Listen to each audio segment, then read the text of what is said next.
Thanks for tuning in to The Real Deal Show, brought to you by ebodyboarding.com and Tribe Boards.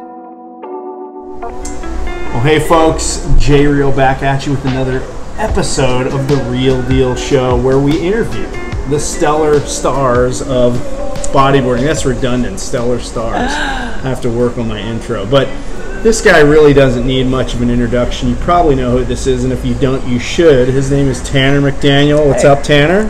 How you doing? How are you? I'm doing well, buddy. It's we're here in the Maldives, actually, for the 2022 Visit Maldives Pro, and Tanner McDaniel is in a hot title race with a guy who's really a friend of his, and that is Tristan Roberts. So, you know, you guys are kind of hanging, you're surfing together in the mornings and stuff, but you guys are going head-to-head for the title race, right? Yeah, Tristan and I have been good friends for a long time. We've kind of grown up on the tour together. Okay. Since we were pretty young. I think we met in Sintra like back in 2015 or something crazy like that. So we've known each other for a long time, and it's pretty cool. It's a cool like time of both of our lives, kind of to be. Feels like both of our careers have been kind of building up to. People call it a rivalry. I wouldn't call it a rivalry, but just kind of these head-to-head moments, and it's really cool. We've had a couple this year. He's gotten the better of me twice this year, and I think that's it for him. Well, you know, I just read Informed. I don't know if you're familiar with Informed. Dan Dobbin, he has an Instagram page. He's pretty opinionated on there. They just ran a little piece about you and Tristan and that rivalry and what you just mentioned, the head-to-head battles. But, you know, the cool thing is, like you said, you guys are at a good time in your lives. You're both in your early 20s. You know, the whole world's ahead of you. World titles are going to happen, obviously, already for Tristan being the current world champ, and you sort of right on the cusp. And I think, you know, you've been, I'll say, the heir apparent to the world title for a long time. I mean, you've been under the tutelage of Mike Stewart since what age? I got sponsored by Science when I was 12. And That's insane. Yeah, and Science sponsored me the summer of 2011. Yep. And then later that winter, like the 2011-2012 winter was when I did the pipe comp for the first time. Okay. And that was kind of when I kind of developed a little bit more of a bond with Mike, because I was going to be in the pipe comp. So he kind of took me under his wing a bit more at that time, just to prepare me for that. Yeah. And then the relationship kind of just built from there. So, I mean, you grew up on Kauai. Kauai has a huge history in the sport of bodyboarding. Yeah. I mean, were you friends with, I mean, the guys that came before you, the Kauai Classic team, the Hubbards? Mm-hmm. Were you sort of friends with them in those early days, or did you not really know them? Were they out of the sport, competitively speaking, by the time you came up the ranks? You know, I knew who the Kauai Classic guys were. I actually went to school with Jason Brown's sons, so I was familiar with with them. But really, for Kauai, it was the Boogie Nation guys that helped me the most. Right, like Timmy Hamilton, David Phillips, Dave Hubbard. Yep. Those guys really helped me a lot, especially when I was kind of just starting to get onto the scene. Once I first got sponsored and stuff, they made some online clips of me that kind of set me on a path. So they were really, really supportive, instrumental is, I guess, a good way to put it. Well, I want to ask you a question about that. I mean, do you come from a family of wave riders, or your family surfers, bodyboarders? My dad was a surfer. My family's from Santa Cruz, California, so my dad grew up surfing, and he surfed my whole life. Never like super serious. It was more just like something that he did. He never was like competitive or. Okay. He was a pretty decent surfer. Just a recreational surfer. Yeah, exactly. So, my mom was into it for a bit, but not really. Yeah. And then my dad started stand-up paddleboarding. Okay. Pretty kind of when it was starting to pick up momentum, like way like probably 15 years ago. Yeah. Now you guys are on the south shore of Kauai. Is that where you're from? Kaloa or Poipu? Yeah. Okay, Yeah. right by the beach there. Yeah. So grew up on the beach. My dad surfed, but I mean, it's such a beach-oriented place. Like, I grew up on the beach. I grew up at Briny Keys. Yep. Like, so, and those waves, like, they're pretty suited for a bodyboard. Yeah. And it's just kind of like, that's what you do. You go to the beach, you go with your friends, and you just boogie board.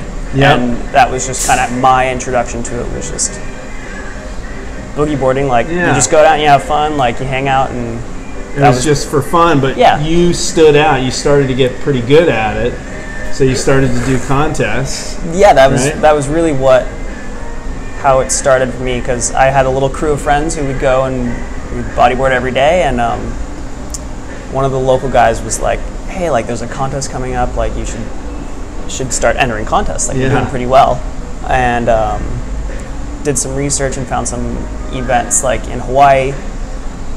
I actually ended up going to the Big Island for my first contest. My dad was working a job there, and he heard about it, so it kind of just was like a weird fate that I ended up going and entering my first contest on the Big Island at I can't even remember the name of the wave, but it was in Kona. Okay. And entered my first Pine Trees or Old Airports? No, it was somewhere. Okay. It was somewhere else. Okay. Kona side. Though. Yeah, Kona side somewhere, and it was. At the time, Science was running a regional or a Hawaii tour with the USBA. Yep. And they had an event on each island. It was really cool. And I ended up going, and I think I won the 12 and under division when I was like 12 or something. So you're a little guy. Yeah, no, I was so small. And just like, I still have my trophy. It's such a cool little trophy. Yeah. And yeah, that was...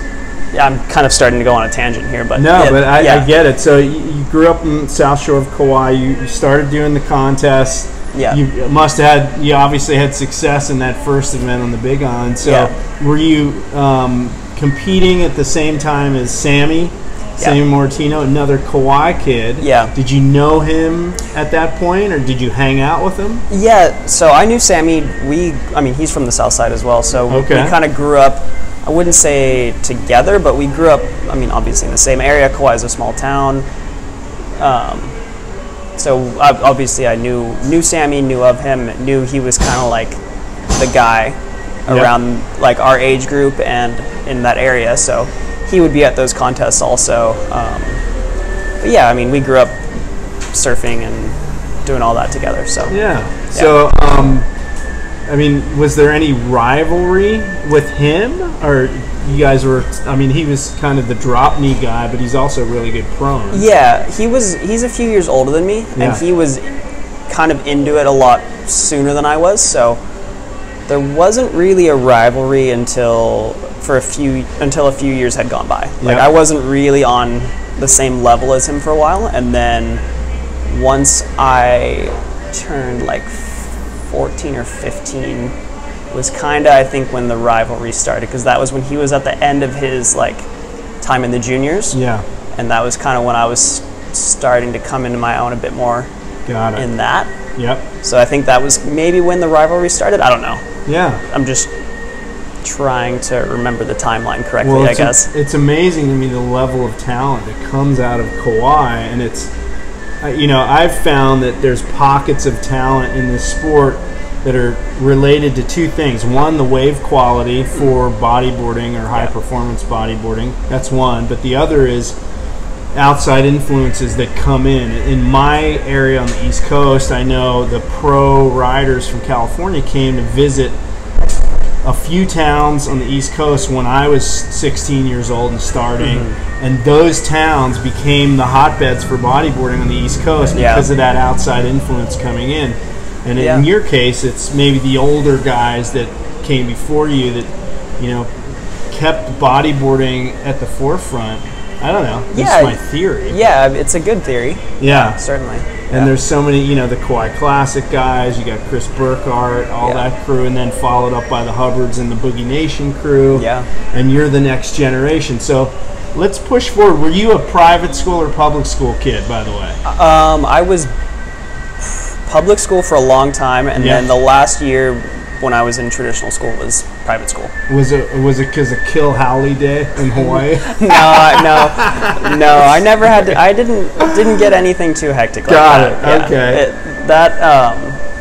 I never had to deal with anything like super gnarly like that. I talked to JP Patterson. I interviewed him at length a few months ago, and he was talking about Kill Holiday. Of course, this is in the 1970s. Yeah, it was much different back then. For sure. So, I know as a Howley kid growing up in Hawaii, there's a different set of challenges. But let's fast forward to you moving to California. Yeah. So you became friends with some of the top riders in Southern California, particularly your Sack Chat Chronicles buddies. Yeah. So before we get into Sack Chat, let's talk about how that developed. How did you become friends with those guys? Yeah, so it's actually a pretty interesting story. In, I want to say 2014, Tristan Ray was writing for BBR Magazine when that was still kind of alive and actually a print mag. Yeah. Steve Sawitz, I think, was behind that magazine. Yeah, Steve was running that at the time, and Tristan Ray was running he was 14 or 15 at the time writing for them, and he was running like the grom section of it. So he wrote an article on me. He got in touch with me on Facebook or something. He wrote an article on me, and then we kind of just got to chatting, and he was like, hey, like, you should come to California and free surf in the summer. Like, waves are fun. You can stay at my house. We'll film. And cool. Just kind of lined up that I was able to go down. I stayed with him and just had a blast. Yeah. Like, got really fun waves, and just like had a good connection with Tristan and Alex Perez at the time. Were like really like good friends, and then just kind of made that connection, and I just kept wanting to go back. Like, I would just go to California and just have a good time. Like, the waves felt comfortable. Yeah, and just met some really cool people. I met Craig Wetter. He came onto the scene a bit more, I think, the next year. Yep. And just became really good friends with those guys, and just would keep in touch like pretty much throughout the year. And every chance I got, I would basically be like, oh, I'm gonna go to California. Yeah. Waves look fun. I'll go surf wedge, or just go and hang out, and just became like just the best of friends with those guys. And you decided at some point, I'm just going to relocate because I love hanging out over there. I feel comfortable, right? Yeah, well, over time, I slowly kind of realized like I was ready for a change of pace from Kauai. I was traveling a lot,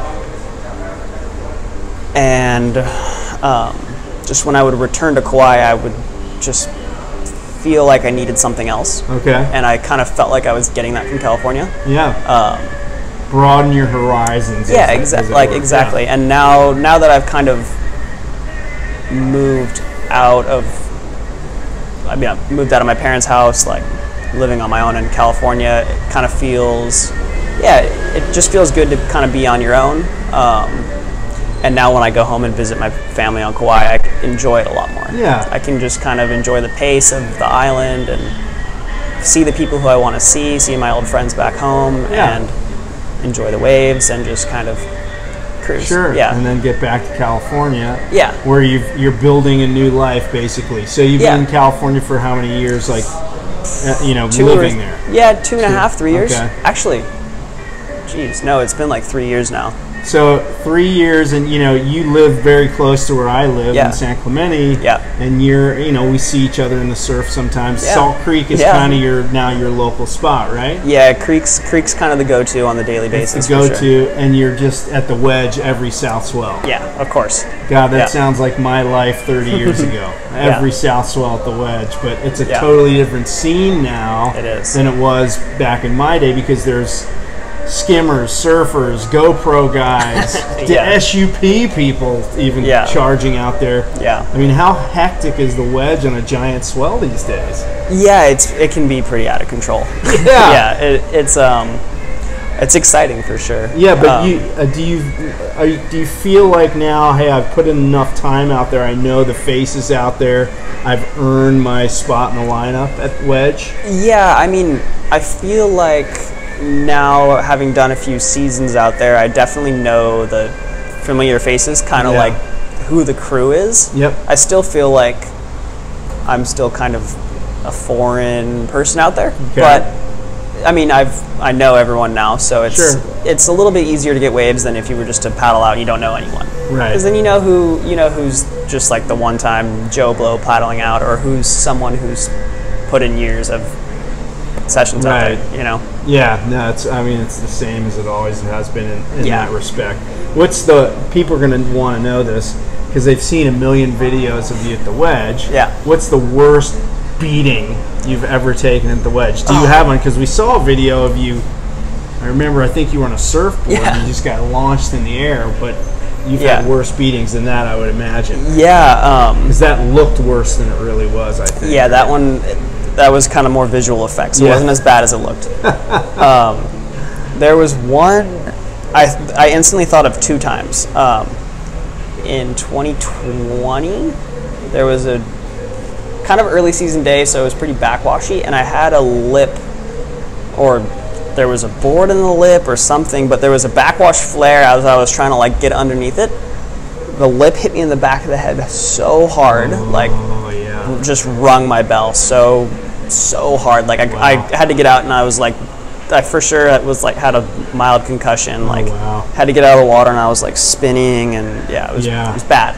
And then the second time, it was like a wave about this big. I was trying to take off on the cider, and it just wouldn't let me get in. I was pushing and pushing, and I finally like just got over this little ledge and tried to like scoop in last second, and it tossed me like head over heels, and I like went forehead first into the sand on like a wave this big. Like, it was so sad.